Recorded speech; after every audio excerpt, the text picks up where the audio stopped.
Just days after Miami's season has ended, the team has been linked to Bradley Beal of the Washington Wizards. We break down the report, his potential fit in Miami, and explore every angle of a possible trade. Plus, the latest from Max Strus and Gabe Vincent as they enter free agency. All that and more on today's edition of Locked On Heat. You are Locked On Heat, your daily Miami Heat podcast. Part of the Locked On Podcast Network, your team every day.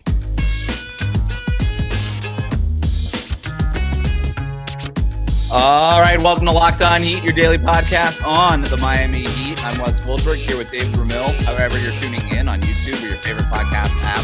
Thanks so much for making Locked On Heat your first listen every day. We're going to talk about Max Strus and Gabe Vincent and maybe their acceptance that they might not be back in Miami next season. But first, the big Bradley Beal news. ESPN and The Athletic both reporting that the Wizards' new front office, led by Michael Winger, will work with Bradley Beal to find a trade.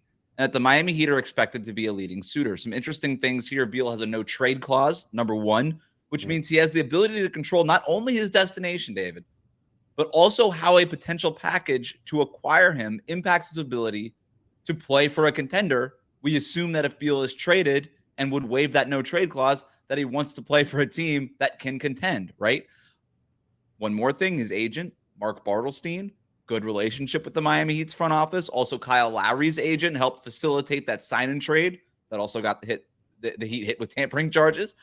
There's also the concern about Bradley Beal's $250 million contract and obviously his fit and whether or not he puts Miami over the top. So a lot to get into here. It seems like this is the first big domino to start off the offseason, at least in terms of the Heat's perspective.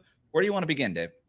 I think just the fact that it comes so quickly off the heels kind of cements everything that you and I have been talking about over the last couple of days. Even right before Game 5 of the finals in Miami season ended, we kind of talked about the fact that Miami had already been exploring potential trades, looking at draft possibilities. They've been doing their homework, preparing for the offseason, regardless of the outcome of the NBA Finals. And then I know there were reports that Dame wouldn't come to Miami. Damian Lillard, I should say, he wouldn't come to Miami if Miami had won the finals. That's all fine and good, but that doesn't keep Miami from doing their due diligence. They've been trying to get at these respective players for some time now, and it just seems like they're just kind of building, especially with the NBA draft just a few days away. Again, kind of forcing everybody's hand there. So what I really like most about the idea is one that Miami, as you have said, is willing to show the need for improvement, that they recognize that this roster, as good as it was getting the NBA Finals, and even with the fact that Tyler Herro and Victor Oladipo weren't available, that Miami still recognizes a need for change, and that they see Bradley Beal, again, if we're buying into these reports, that they see Bradley Beal as a potential player that could put them over that particular hump. I don't know if I necessarily agree with that, and that's something else that we could talk to again about, whether or not Beal is the best option for Miami. Consider they do already have Herro on their contract. He's younger and he's cheaper, but I do like the fit of Bradley Beal on this roster. I know Dame Lillard, as a superstar, as one of the 75 greatest players in NBA history, certainly commands the respect of Heat fans as a potential option. But if you're not going to be able to get Dame, and one trade doesn't necessarily exclude the other, and I know that you've been a big proponent of acquiring both Lillard and Beal, if you're going to wind up with a consolation prize of just Bradley Beal, that's a pretty damn good one. He is a very good player. And I know injury has taken away from that reputation.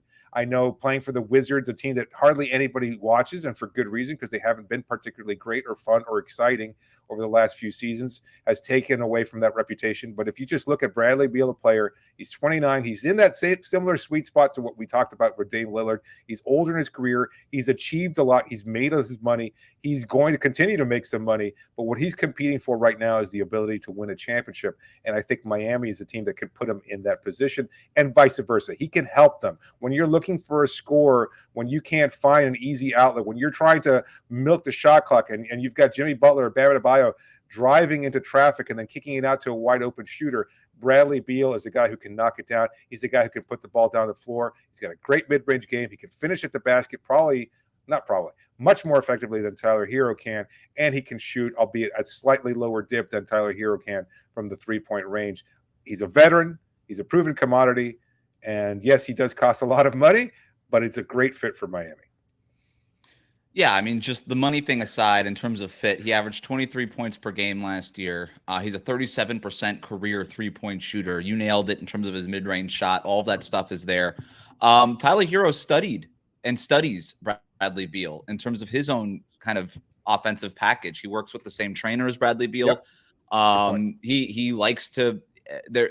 What was it? 2 summers ago, I was talking to his trainer, Drew Hanlon, who would train Bradley Beal in the mornings, and then his client right after Beal was Tyler Herro, and Herro would get there early just to sort of observe Bradley Beal. So Bradley Beal is just, he's an older version of, I think, what Tyler Herro kind of projects to be. So if you're trying to get that now and take advantage of the Jimmy Butler window, as opposed to maybe tilting things more towards the Bam Adebayo window, right? Because Tyler fits the Bam window. Bradley Beal fits the Jimmy Butler window. So if you're trying to make the most out of Butler's championship window, then it would make sense to maybe swap Tyler Herro for Bradley Beal. But the other thing, too, here is I don't know that they have to trade Tyler Herro for Bradley Beal. Based on the reporting from ESPN, like, if he's got the no trade clause and he says he wants to play with Tyler Herro,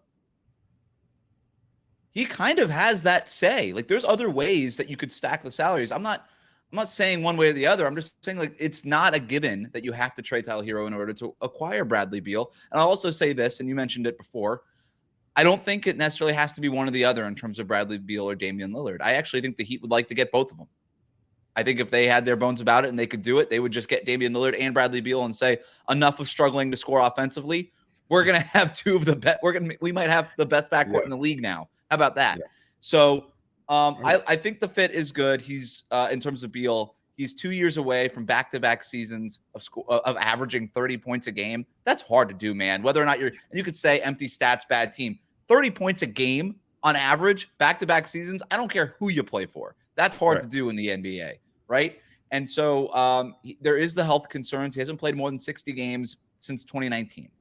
But a lot of that is neither is Jimmy Butler. You know what I mean? If he's healthy for the playoffs, that's what matters. A lot of that is also kind of like reading the tea leaves and it's like, oh, we're already 15 games below 500 in February. Yes. I don't necessarily want to suit up in March. That's a big part of it. It's like, we're not playing for anything.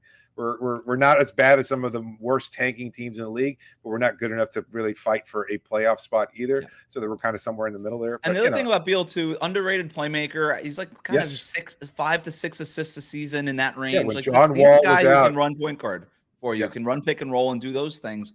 The contract is a concern.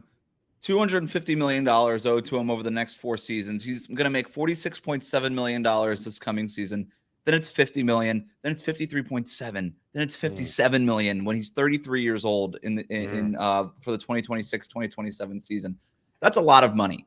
So a Beal move would be a very huge sort of bet on the now, right? Because that's hard to trade, Like, he's got that $57 million at the end. That's a player option.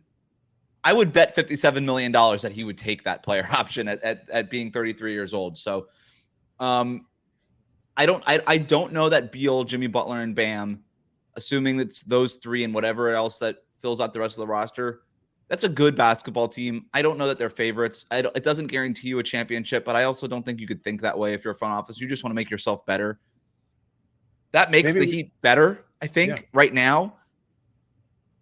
But there would have to be more stuff. Like, that would be the first of another substantial-ish move. Maybe it's not Damian Lillard, whatever it is, but there would have to be a second move to really feel good about putting like all your chips in on this current window. But it's very, very interesting. Beal is a lot of what it is that the Miami Heat have been looking for. Maybe we should talk about that in the next segment. Let's carry that conversation over. And so we can break down whether or not it's the best decision for Miami, whether or not there are other potential options that would even sweeten this deal, because there are some other players on the Wizards roster that might make more sense for Miami as well in terms of adding to a Bradley Beal package. But we'll talk about that. But before we do that, just a reminder that today's episode is brought to you by Gametime. Buying tickets to your favorite events shouldn't be stressful. Gametime is the fast and easiest way to buy tickets for all the sports, music, comedy, and theater near you. They've got killer deals on last-minute tickets and their best price guarantee, so you can stop stressing over the tickets and start getting hyped up for the fun you'll have.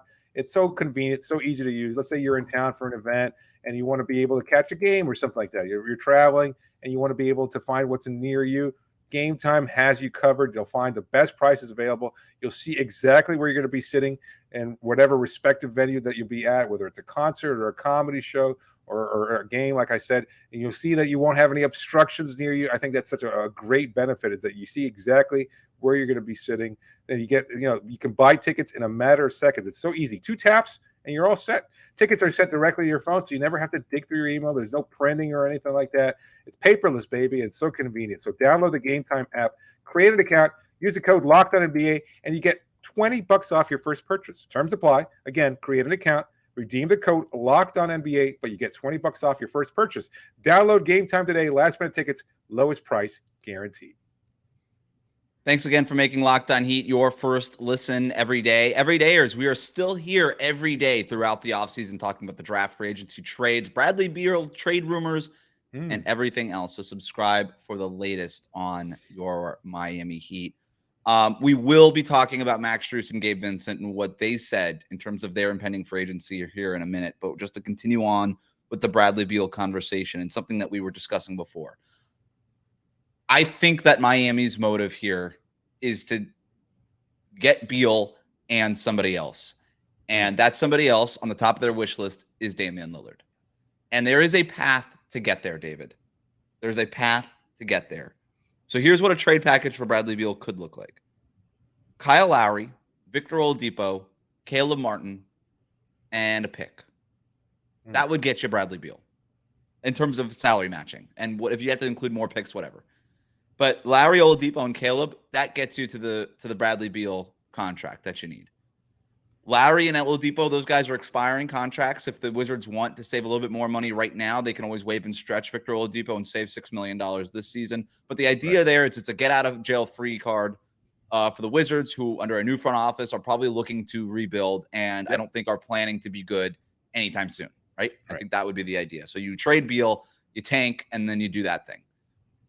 You still then have Tyler Herro and Duncan Robinson that you can include in a trade for Damian Lillard. And those contracts match up right away. So I know that there was a little bit of scuttle, like you would have to sign and trade Max Strus and Gabe Vincent to get Damian Lillard and Bradley. No, you don't. You don't have to. It's actually pretty simple in terms of salary matching, right? Negotiations and all that's not simple. But in terms of just salary matching, the Heat have the salaries ready to go. And you can mix and match all these things. Herro, Duncan, Lowry, Oladipo, Caleb. You've got some smaller contracts that you could play around with if you have to. Obviously, the Heat have up to 3 picks that they can trade, plus this 18th pick coming up on June 20th next week, David, that you could technically, pick that player for the other team and then trade that. So that's sort of like a fourth first-round pick that you can include in a deal. So a lot of options, actually, for Miami to get something done.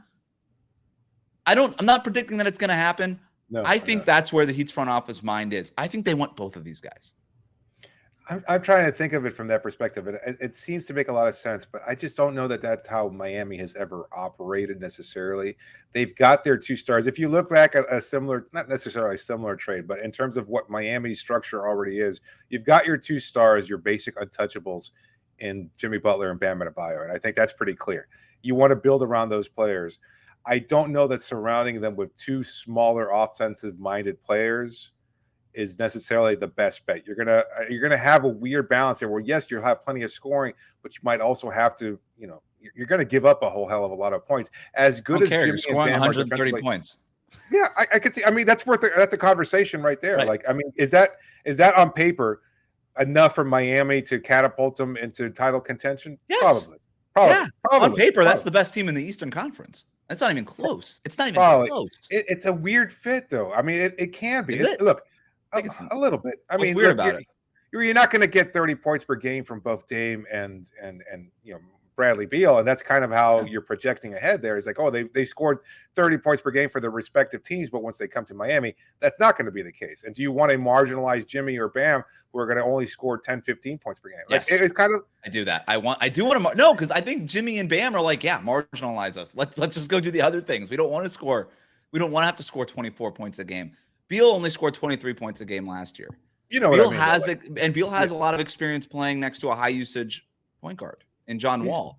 We saw that though. Yeah. Well, we saw that with the first year of the Big 3 experiment, right? Like that would be the closest thing. you can't just put up a lot of points and expect that to round out the roster. You need complementary players. And then that's the other thing, though, which is why it's a concern for me, is that if you acquire just Lillard and Beal, that rest of the roster looks really, really shaky. You've traded away whatever contracts you have. I don't know who you're going to be able to add in terms of any other potential free agents or draft picks. And you things would that still, yeah. I mean, you're going to be so over that tax apron at this point that you're not going to have the mid-level exception available to you. You're probably not going to have the 18th pick to add a first-round rookie, but you'll still be able to bring back Haywood Highsmith. There you go. That's all you need. Well, you still have Max Strus and Gabe Vincent's bird rights. You could still bring those guys back if you wanted to, right? Ooh, especially if you're trading Lowry, and it's a lot of money, but you could. It's very feasible to do it. The only question is whether or not Mickey Arison wants to pay for it. But I would imagine if you're going all in that way, that you're going all the way in. I would think at least you would bring back one of those guys, if not both of them. Who knows? It's the market has to dictate their cost and all those things. And then you still have guys in your G League pipeline that you like: Drew Smith, Jamal Cain, Orlando Robinson. You can bring back Yurtsevin. You can bring back Kevin Love. You can bring back Cody Zeller if you want. Like, these are guys that you can have. And by the way, if you put those 4 guys on a roster, there's a lot of players who would take a pay cut at a veteran minimum to come here. The Heat have done this before, something like this, where they go out and get multiple stars in one offseason. They did it in 2010. Everybody's like, do you get Chris Bosh? Are you going to get Amari Stoudemire? Well, actually, they're going to get LeBron James, and they're also going to get Chris Bosh, right? So they went out and have, like, when Pat Riley is sort of sick of it, this is kind of what he does. And I do wonder, after the last couple of years, getting this close to the doorstep of winning a championship and coming up short 3 out of 4 years, if he's just kind of sick of it and he's like, you know what? Let's just put the stars back on the court because it worked for us before. Yeah, I kind of harken it back more to that trade in 2005 where you had a team that was this close to winning it in 2004, 2005, the first year of Shaquille O'Neal. We already saw that. We already saw that. That was the Lowry PJ Tucker offseason. That was that. Yeah, I suppose. I mean, that's one way of looking at it. Okay. This is how I see it. Do you prefer the addition of Lillard and Beal and then a very thin roster around those 4 players? Or would you prefer Beal and somebody else that's more of a mid-level, not quite a superstar, but a mid-level contributing player, and then you can flesh out the roster with more quality role players?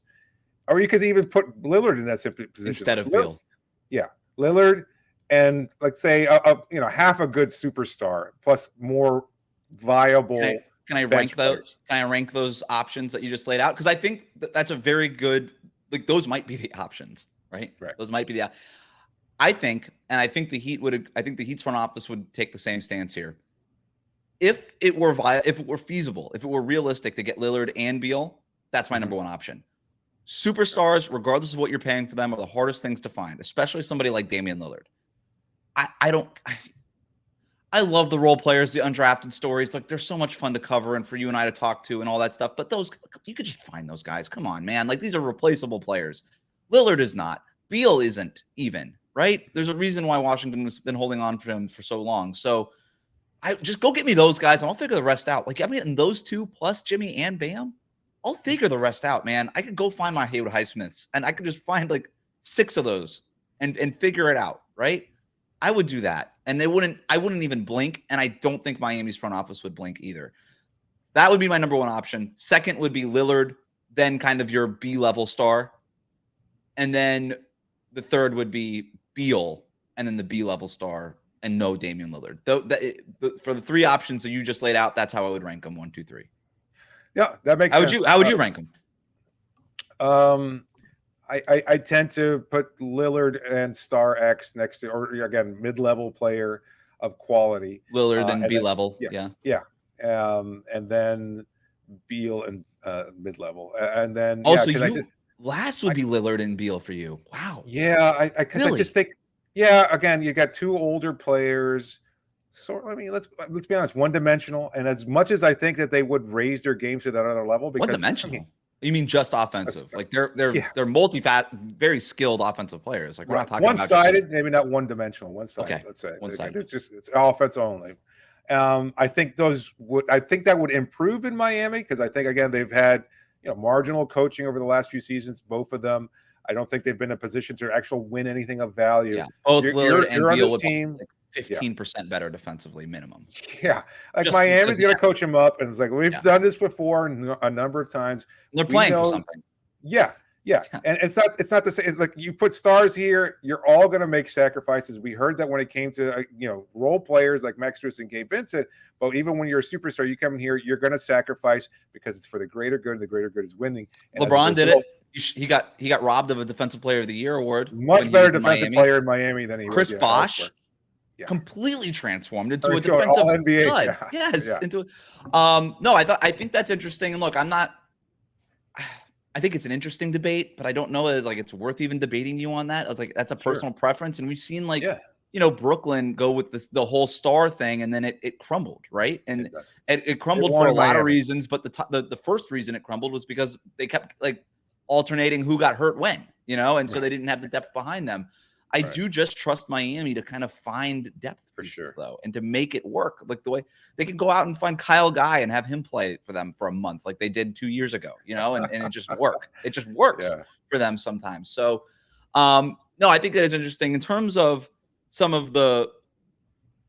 It's not just Miami operating in a vacuum here, right? I think that there's rival teams that could get and be interested in Bradley Beal. And that's going to impact how it is that Miami goes about all of this, including one of Miami's biggest rivals in the Eastern Conference. Let's talk about that next. And then we'll get to Max Strus and Gabe Vincent and their impending free agency here on Locked On Heat. Thanks again for making Locked On Heat your first listen every day. Everydayers, we are still here every day throughout the offseason talking about, I don't know, maybe the most exciting part of the season for a lot of people, the offseason, the draft, free agency, trades, and more. So subscribe for the latest news and rumors on the Miami Heat. We're breaking it all down here. We're breaking down the Bradley Beal stuff right now. So, like I said, Miami not operating in a vacuum here. Beal does have the no trade clause. So he's got some say into where it is that he goes. Right. One team could be the Boston Celtics. Beal has a great relationship with Jason Tatum. The Celtics also have a decision to make on Jaylen Brown.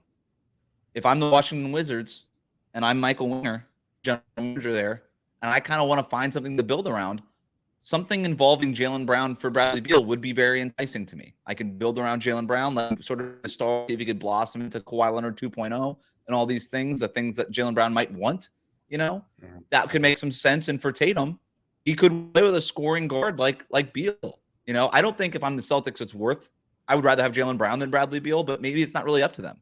There's also the Bradley, the Brown contract and all that kind of stuff too. So that's an option. I think if I'm Bradley Beal, that sounds pretty interesting to me, right? I could be the team that put them. I could be the player to put them over the top potentially, and all these things. Shams Charania also reporting that Milwaukee could be in on Bradley Beal. I'm not quite sure what that looks like. Could be a sign and trade with Chris Middleton.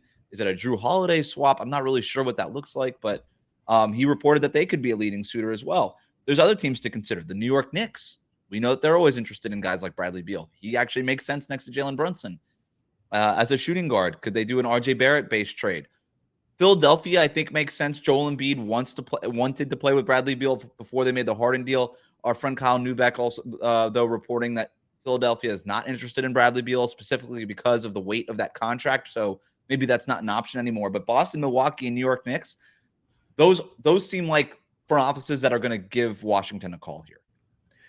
In that sense, this is where the trade clause kind of plays like a significant role, because then it's basically Beal with all the control and saying, no, I don't care if you have a better package in Boston or elsewhere. It's about where I want to go and play. That's the only deal that's going to be available. And I think some of the reporting attached to that, I don't know if we've mentioned this earlier already, but it feels like, or it could be a smaller price tag than expected in order to make that acquisition. You might not have to mortgage so many different draft picks and players in order to acquire Beal, because it could be a lower price point in order to engage in these kind of negotiations. So it's kind of like when Carmelo left Denver and like demanded the Knicks trade everything for him, and then he kind of just stripped the Knicks of their ability to contend. Right. And I think it sounds like, based on this reporting again, that Beal does not want that Beal wants to join a team that can win. So maybe even with Boston, he's like, no, if I'm going to waive my no trade clause, you're going to re-sign Jaylen Brown to the max.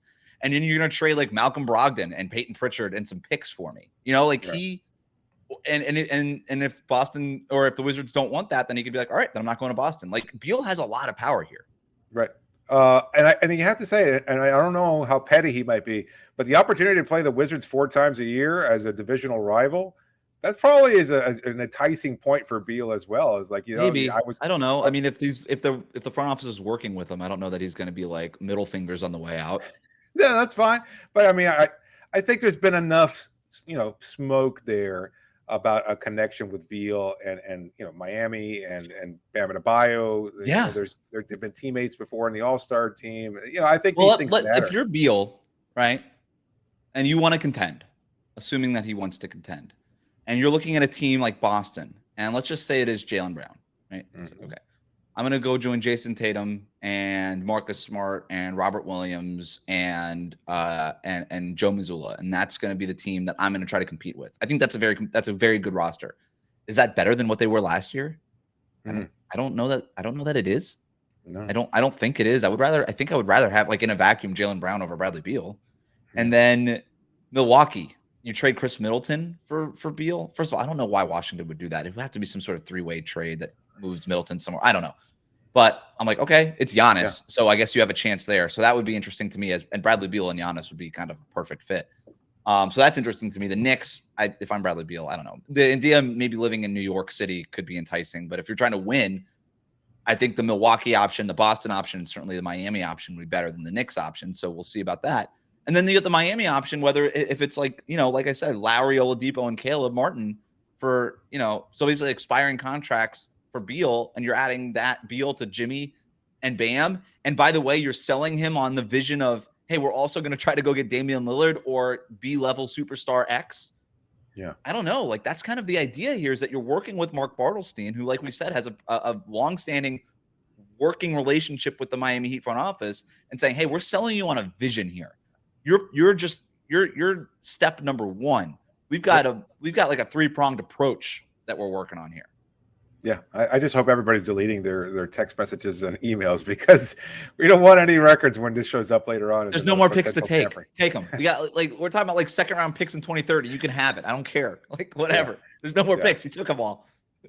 I do like that idea, though. Like, I mean, we have to understand that these synergistic conversations are taking place. You're working with the agent, you're working with a player, and if you can pitch them on the idea of something bigger, and especially with a player like Beal, who has this kind of control over his own situation and where he gets traded, it might not be free agency, but it's basically the next best thing. It's like, I won't get traded to any other team but this one. That says a lot. And again, the fact that it helps your future team more than your current team is a great point.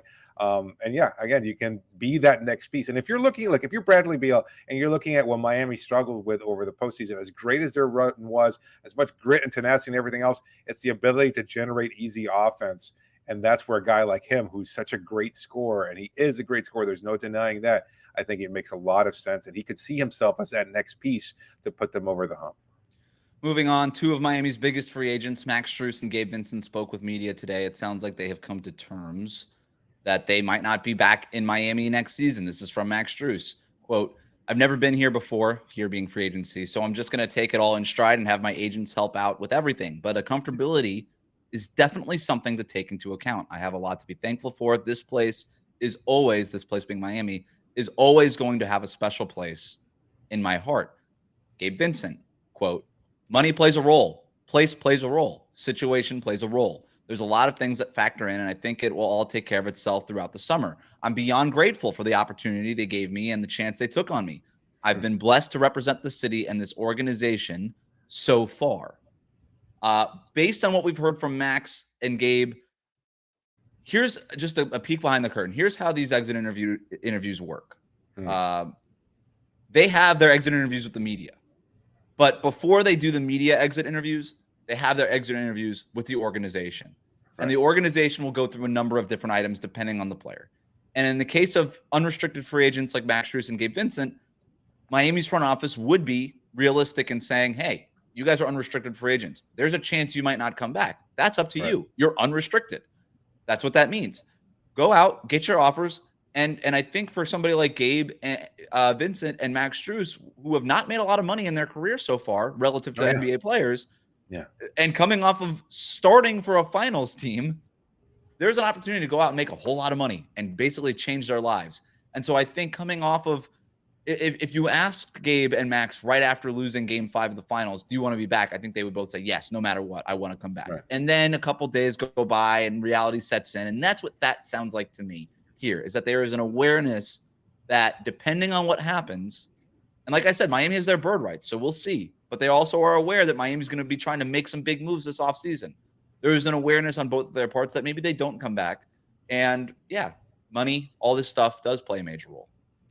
I will say that they probably could get a contract that on paper is of greater value. Let's say $30 million, as opposed to something that Miami might be offering that is substantially less than that. But when you consider the like lack 30 of over 3 years. Yeah, like but that. when you consider Florida's lack of state income tax, the money they'd be making would be equal to. And although I think there is a ego part of that embedded into NBA culture where you want to say, yes, oh, I make this much more money. And yes, it sounds better on paper. I don't think that Strus or Vincent are the type of players that want to really necessarily brag about the extra 3-4 million on paper when they know they're going to get it on the back end anyway, because it's not going to be taken out of their respective salaries. So I think that makes a difference.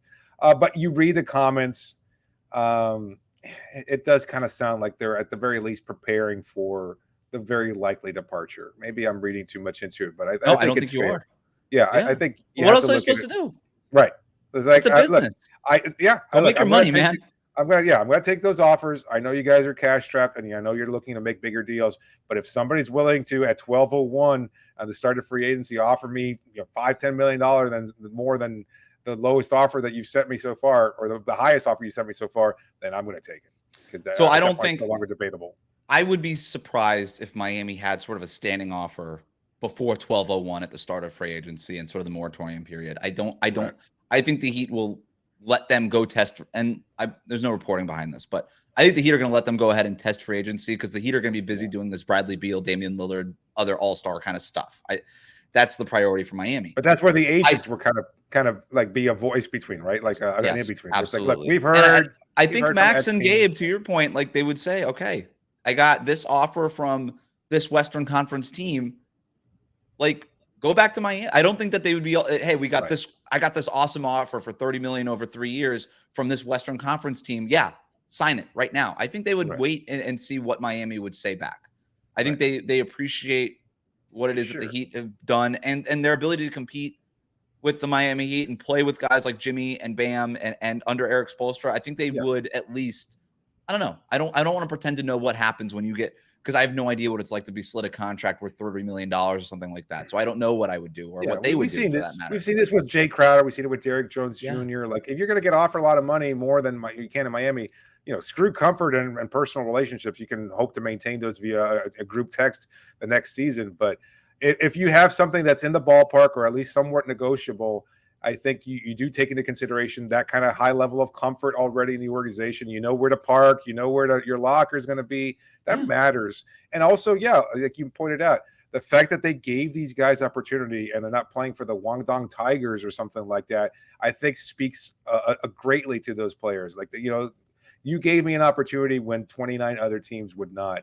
And I want to be able to repay that, but you've got to pay me too. Like, and there's only so long. Bottom line. There's also only so long that they can wait, right? Yeah. Because just because that offer's on the table now doesn't mean it's going to be there forever. Right. So if some team offers them and they say, you know what, I want to wait and see what it is how it plays out with the Miami Heat, that other team could be like, all right, we'll see you. So I think there's a, like we don't need to wait for the Miami Heat. Why would we wait for the Miami Heat? So it's a lot of finesse. You mentioned it, and it's exactly right. It's a lot on the agents to figure it out. So there's a lot of moving parts for the Miami Heat, right? I don't think that Gabe Vincent and Kyle Lowry can be on the same roster for the Miami Heat next year. I just think that that's going to be way too much money to pay those two guys. Yeah. I think the same thing can be said for Max Strus and Duncan Robinson. So are they going to move those guys around? There's a lot that needs to happen. Fortunately, the draft is June 22nd. A lot of this stuff, maybe with Bradley Beal, has to be sorted out even before the draft, if you think about it, so the Wizards can have some clarity on how they want to rebuild. And then free agency starts on July 1st, basically. Wow. And we know that kind of free agency officially starts then, or July 7th, really. That's sort of when the moratorium begins. So a lot of stuff happening even before the official start of free agency. So this stuff is happening. That's kind of what happens when you go to the NBA Finals. It just sort of, you turn around and boom, it's all there, and you got to start making some quick decisions. So absolutely. Thanks for making Locked On Heat your first listen every day. Every dayers, we are here every day throughout the offseason talking about the draft, free agency, the trades, and everything that we've been talking about here and so much more. So subscribe for all the latest on the Miami Heat. Hit that subscribe button on YouTube. Follow us on your favorite podcast app. David, thanks for joining me. You got it, Wes.